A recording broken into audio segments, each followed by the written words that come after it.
बऱ्याच महिलांना आजही रोजगार नाहीये. रोजगार उपलब्धीसाठी काय प्रयत्न करता येतील?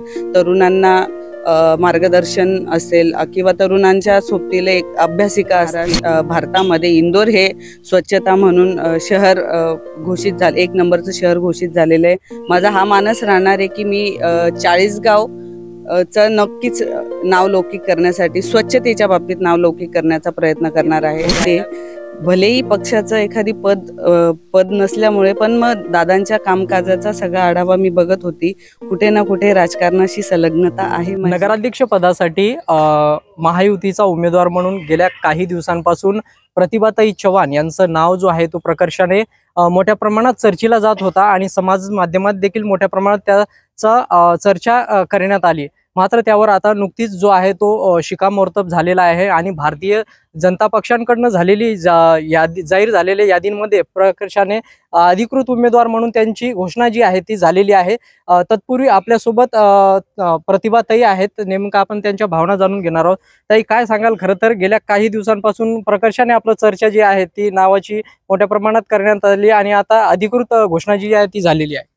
सर्वप्रथम सर्व चाळीसगावकरांना माझा नमस्कार. खरं तर हे सर्व चाळीसगावकरांचं जनमत आहे आणि सगळ्या चाळीसगावातील लोकांच्या भावना समजून घेता भारतीय जनता पार्टीच्या सगळ्या पक्षाने, वरिष्ठांनी माझ्या नावावर शिक्कामोर्तब केल्यामुळे सर्वप्रथम मी पार्टीचेही मनापासून आभार मानते. आणि खरोखर आज बघायला गेलं तर माझ्या मागे नारी शक्ती आहे. मी तर असं म्हणेन की हा खरं तर नारी शक्तीचाही सन्मान पार्टीने केलेला आहे. ओके, खरं तर ताई हे सगळं अनपेक्षित घडतंय असं वाटत नाही? नक्कीच. अनपेक्षित म्हणण्यापेक्षा समाजात जेव्हा आपण काम करत असतो तेव्हा आपण आपल्या कामाची वैयक्तिक दखल घेत नसतो, पण त्याची दखल ही सर्वसामान्य जनता घेत असते असं मला वाटतं.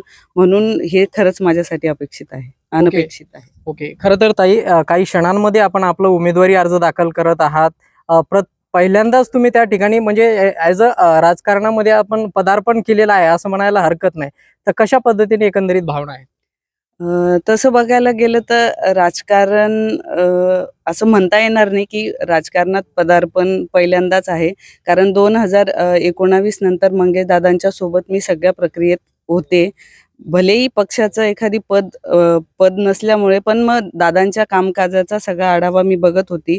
कुठे ना कुठे राजकारणाशी संलग्नता आहे माझी. त्यामुळे नक्कीच राजकारणात हे पहिलंच पाऊल आहे. पण समाजातील लोकांच्या अनेक समस्या मी खूप जवळून बघितलेल्या आहे. मंगेश दादांच्या सोबतीने राहून त्या सोडवण्याचाही आम्ही प्रयत्न केलेला आहे. म्हणून तो अनुभव माझ्यासाठी नवीन नाहीये.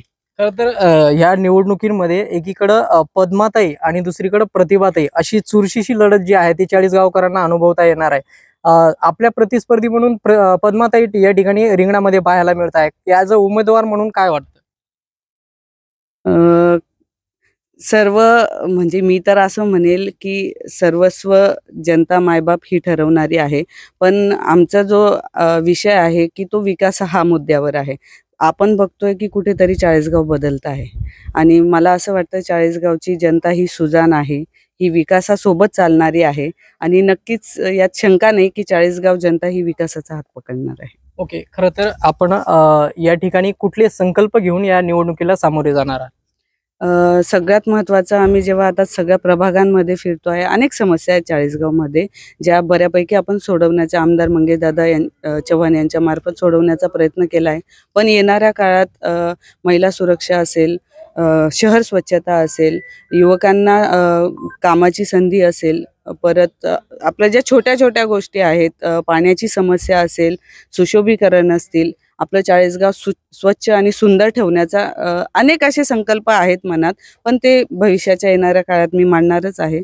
पण सर्वप्रथम महिला सुरक्षा असेल, चाळीसगाव स्वच्छता असतील, रोड असतील, गटारी असतील, ज्या बेसिक समस्या आहेत त्या सोडवण्याचा आम्ही प्रयत्न. ओके, खरं तर ताई आपण सांगितलं की या ठिकाणी महिलांचे समस्या असतील, जे प्राथमिक सोयीसुविधा आहे त्यावरती आपलं भर असणारच आहेत. परंतु निवडून आल्यानंतर आपण प्रामुख्याने कुठल्या गोष्टींवरती आपलं जो आहे तो भर असणार आहे?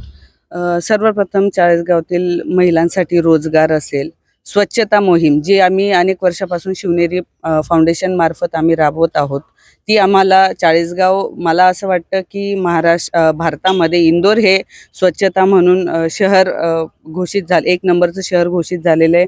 माझा हा मानस राहणार आहे की मी चाळीसगाव चं नक्कीच नावलौकिक करण्यासाठी, स्वच्छतेच्या बाबतीत नावलौकिक करण्याचा प्रयत्न करणार आहे. राहिला विषय महिलांचा आपण बघतोय की बऱ्याच महिलांना आजही रोजगार नाहीये. रोजगार उपलब्धीसाठी काय प्रयत्न करता येतील, तरुणांना मार्गदर्शन असेल किंवा तरुणांच्या सोबतीला एक अभ्यासिका असतील, बऱ्याच अशा गोष्टी आहेत की ज्या करण्याचा मानस आहे. ओके, खरं तर आपण बघितलात की शिवनेरी फाउंडेशनच्या माध्यमातून खरं तर चाळीसगावमध्ये मोठ्या प्रमाणात विविध सामाजिक उपक्रम जे आहेत ते राबवण्यात येत असतात आणि अविरत जो विडा आहे तो अशाच पद्धतीने सुरू आहेत. मात्र या ठिकाणी निवडून आल्यानंतर एका महिला रोजगार असतील किंवा विद्यार्थ्यांना वाचनालय असतील, अशा विविध गोष्टींवरती आमचं भर असेल, अशा प्रकारचं प्रतिपादन या ठिकाणी प्रतिभाताई यांनी व्यक्त केलं आहे. द न्यूज खेडासाठी मी जीवन चव्हाण, चाळीसगाव, जळगाव.